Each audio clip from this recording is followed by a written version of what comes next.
far, ladies and gentlemen, we focused on strategy, infrastructure, on digitalization. But what about our people?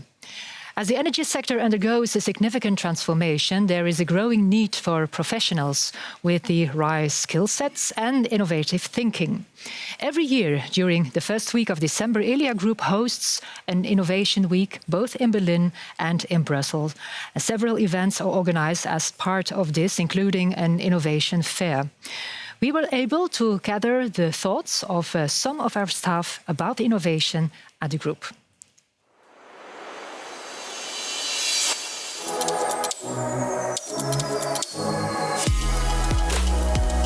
An exoskeleton is an assistive device. It can assist people when they're doing lifting work or overhead kind of work. If you can implement these into these factories or plants, people will be much more efficient and people would face less issues like musculoskeletal diseases.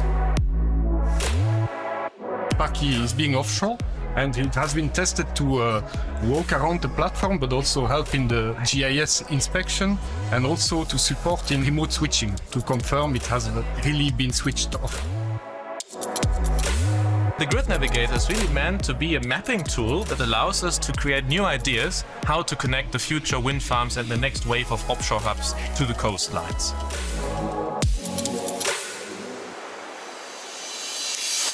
For those who want to learn more about innovation at Elia Group, you can visit the group's innovation website. We've just published our brand new innovation strategy online. The team has worked hard on it, so make sure to take a look. In the meantime, Peter Michiels, the group's Chief Alignment Officer, has joined us. Peter, welcome. Over the next 5 years, we will invest more than 1 billion euros in Belgium and Germany. We will start our non-regulated activities in the US.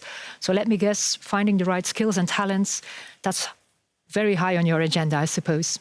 Yes, Marlene, if it wouldn't, we would have a big problem, I guess. So we talked about the enormous pressure on expanding the grids and the big investments that go with that. And to do that, of course, to realize this ambition, we need a smooth supply chain, not only of materials, but also of talents, of course, if we want to deliver these infrastructure projects on time for society to take benefit of them. Yeah, can you put a number on the number of people that we need in the next 4 years, for example? Yes, well, according to the current planning, we will need to recruit up to 1,400 new talents over the next 4 years, which is quite a big amount, as you can see on the slide.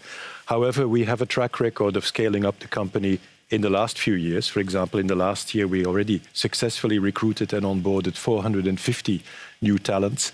But of course, the scale and the environment in which we will need to realize this in a market that is quite competitive, we should not rely just on old methods to do this. So we are reviewing the entire chain from attracting, recruiting and onboarding people to make sure we can do this in a successful and sustainable way. But that's quite a challenge. So what is, as a group, what is our unique selling point? Well, I could ask you, Marlene. I mean, you look like a very happy and engaged employee. But of course, we have a great project that is quite attractive to the current generation of people on the labor market. I mean, we have a central role, a pivotal role in making the energy transition happen, and in that sense, fighting climate change. However, we also have a number of other key topics and attraction points that are really relevant today. I mean, we're becoming more and more an international company, so we can tap into a much wider talent pool beyond our traditional Belgium-German talent recruitment areas. And as we will see later, we are becoming more and more an international company. We also spend quite a lot of efforts on telling the right story, because although we do a lot of great things, they're not always very well known with the large public. So we're investing quite a lot in the branding, the storytelling, but making sure that all the things we do are also known in the market. And thirdly, of course, we are not so naive to think that we will find up to 1,400 talents that are fully skilled and equipped to start and be operational right away. So on one hand, we recruit more and more for the right mindset and the right attitude, and then we can further develop and train them on board. But also you're looking at diversity and different profiles. We'll come back to that later. So not necessarily people with the right degrees and background, because that's, I think, a naive concept to start with. But we're looking at a very broad range of measures to make sure that brings me to the next question. You're growing, but how can you ensure that you're growing in a sustainable way? Yes, of course, the key ambition should be to reinforce the project team so we can build the infrastructure in time, as previous speakers have already indicated. But also, of course, we are currently embarking and have been embarking on a journey of mapping out not just the capabilities and the skills needed for today and tomorrow, but also looking at a 5-year horizon so that we already future-proof the organization at the same time by both upskilling the current workforce, but also recruiting people with the right background and the right attitudes as we go along now in the next few years. And of course, as we as Michael explained, very heavily investing also in digitization of our business. Digital technologies will also help us to be more efficient, but also be much more efficient in onboarding and training people and making them ready for business participation much quicker, which in the end will lead to a good retention rate, I'm sure. Indeed. And we just saw it on the slide. The turnover rate is quite low, 5.46. We have to say that this rate includes both the planned and the unplanned leavers. So the approach is paying off finally. Yeah. Yes, we could very well say so, because the people leaving us for other opportunities, so excluding people who retire, is quite low. And of course, we have every interest of keeping that turnover as low as possible, as we are a big investor in people. We spent a lot of time and effort into training, certifying, keeping people safe and professional in the job, which has also been recognized in the certification as a top employer for now many years in a row in Belgium. And every year we succeed even in getting a better score, which means we are still improving the way we do things. And specifically last year, we took a big jump forward on our realizations on specifically diversity, equity and inclusion. Yeah. At Elia Group, our staff works with high voltage equipment at height, increasingly more at sea. So how are we keeping everyone safe, and especially the new ones that will arrive and the subcontractors? Indeed, and let's be clear about it. I mean, keeping people safe and sending people safe back to their families every day in the year remains our top priority. We are a big investor in people, not just in their physical safety, also in their psychological safety, well-being. And in that sense, we spend a lot of time selecting, but also training people to be able to do that. And we extend that also to our subcontractors. I mean, there's lots of people working on our building sites from subcontractor companies. We take the same responsibility and seriousness in keeping them safe as our own staff. To that aspect, I mean, we have also scaled up our training facilities and certifications for people working with subcontractors so they get properly trained, certified before they enter the workspace. Yeah. And in that sense, I think the practice of that over the last few years has paid off. Yeah, we emphasize safety a lot. Can you put some numbers on it? Yes, of course. I mean, if you look at the track record we've achieved over the last few years, we see that the total injury rate and incident rate has gone down tremendously. I think that's because both on reactive measures, so when we measure what's going on and then adjust our safety systems accordingly, we can see that that has resulted in a reduction of the frequency rate of incidents, but also the severity rate. So when an incident happened, it's much less serious than before. And as a result, the total recordable injury rate has gone down by over 50%. Now, also on the proactive side, I'm very proud to say that the learning factor, which is the reporting that people do of potentially unsafe situations, with all the campaigns and education that we've done, has gone up by 130%. So I can also be confident that this trend will continue in the future. Yeah, and to be fully prepared in case of emergency.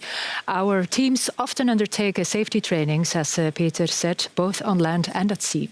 And a few weeks ago, our offshore assets team set up a rescue exercise in collaboration with the Belgian Army. Rijden voor Nathalie, rijden voor Nathalie, rijden voor Nathalie. Stefan is gevallen op het kabeldek. Stefan. Vandaag hebben we eigenlijk geoefend op een persoon die gevallen was tijdens het werken bij een hoogtewerker. Die is bewusteloos neergekomen en die had een hersen- en ruggenletsel. En daarbij was dan ook nodig om zo snel mogelijk deze persoon van het platform weg te halen met een evacuatie met de helikopter. Unconscious victim has fallen from a cherry picker. We have already did contact with your guys for having the helicopter over here. We deden deze oefening samen met het 40ste, met het leger vanuit Kokzijde. Het is toch wel heel belangrijk om samen te kunnen werken met externe partijen, daar het om levensbedreigende situaties gaat en dat die persoon in kwestie toch zo snel mogelijk aan land moet gaan om de juiste zorgen toegediend te krijgen. Jij 11 minuten, 1-1. Ja, oké.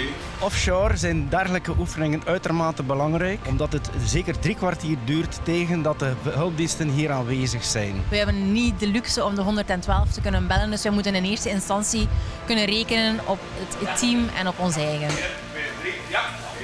Hoe meer dat je voorbereid bent, hoe minder chaos dat je creëert en hoe sneller dat je de mensen kunt helpen. We moeten vertrouwen op elkaar, er moet een nodige communicatie zijn. Iedereen moet zich bewust zijn van zijn eigen verantwoordelijkheden en rollen.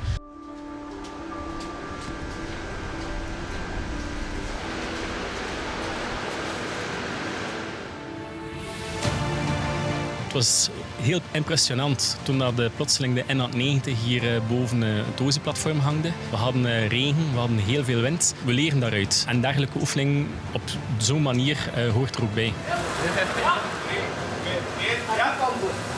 We proberen toch om minstens 1 keer in de maand een kleinschalige oefening te gaan. Dat kan heel minimaal zijn, naar gewoon het bekijken van de traumabag, naar het hanteren van medische handelingen. En dat we toch ook zeker 1 keer in het jaar een grootschalige oefening doen, inclusief evacuatie zelf.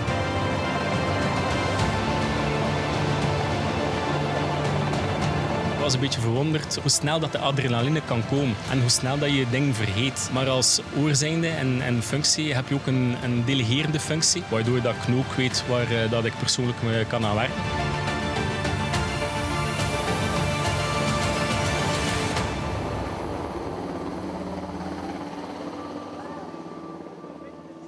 Wow, impressive images. Peter, Elia has been named as a top employer in Belgium several times now. You mentioned it already. But this year, we also won the Trans Impact Award for our Let's Talk About Burnout community. So safety is crucial, but so seem well-being. Absolutely. I mean, we are a responsible employer, I would like to say, that cares about people. So that's not just about physical safety, it's also psychological safety. And we have many projects that have been running for a number of years. And I'm very proud to say that with this award, it's a very great recognition of what we've achieved here.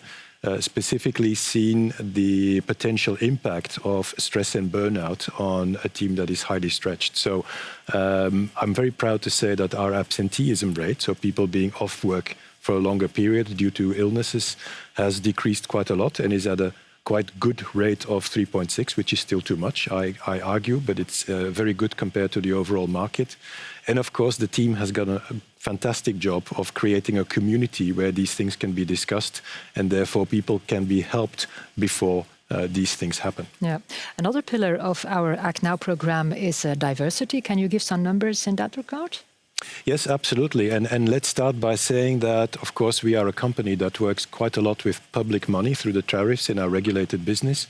So in that sense, that's a privilege that we have. It also creates the responsibility of doing something back for society. And in that sense, we want to be a good reflection of the diverse societies that we operate in. And that goes beyond just having a good gender balance. It also goes beyond that in age balances, being open to people with different opinions and backgrounds, etc., and opening opportunities for everybody inside this company.